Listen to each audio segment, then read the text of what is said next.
Before Egypt, before the Nile, before history learned how to remember itself, there were those who watched the sky, not as observers, but as participants.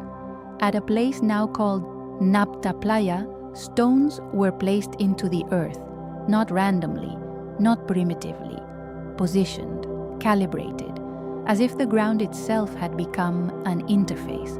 This land was not always desert. It was alive, water, movement, signal, and within it a system was established, not to worship the sky but to track it with precision. These stones align with the sun. But not only the sun, they respond to cycles, to positions that return only across vast spans of time, which suggests something else. This was not the beginning of sky watching. It was the continuation of it, because systems like this do not begin with stone. They begin with knowledge, refined, carried, remembered. And if it was remembered, then it came from somewhere, not myth, a system that understood the relationship between earth and the sky, something older, something mostly lost, but not completely. The sky is not fixed. It moves, slowly, precisely, relentlessly. The earth itself shifts in a long cycle, a gradual change in orientation that alters the position of the stars. Over thousands of years, the sky becomes something else, which means alignment is never permanent. It locks only at specific moments. Then it drifts away. Now consider this. When the sky above Giza is traced backward through that cycle, a precise alignment appears, a moment when Earth and sky match more closely.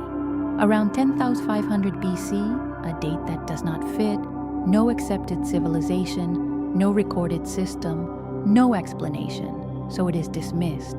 But the alignment remains, unmoved by opinion, unaffected by time, which raises a different question. Not who built it then, but who chose that moment. Because to encode a sky, you do not need to live in it.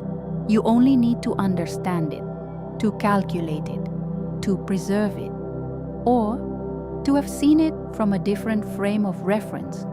Because change the position and the sky changes. Change the time and the pattern locks, so the date remains, not as a problem, but as a signal. There is a pattern that repeats across cultures, across continents, across time.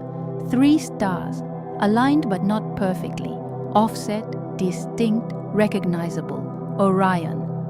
That same pattern appears on the Earth. In the pyramids of Giza, 3 structures mirroring 3 stars, not exact, but intentional. If this was deliberate, then these are not monuments. They are markers, a translation. Sky into stone, a way of fixing a moving system into something that does not move. Because knowledge fades, civilizations collapse, memory fragments, but geometry remains, position remains, pattern remains. So the system persists, not in language, not in records, but in placement. And if these sites are connected, then they are not isolated. They are part of something larger, a network, a message. Not saying when this was built, but indicating what was seen. Not a construction date, a reference point. Not from when it was made, but from where it was known. A pattern in the sky, a pattern on the earth, still aligned, still intact, still waiting to be understood.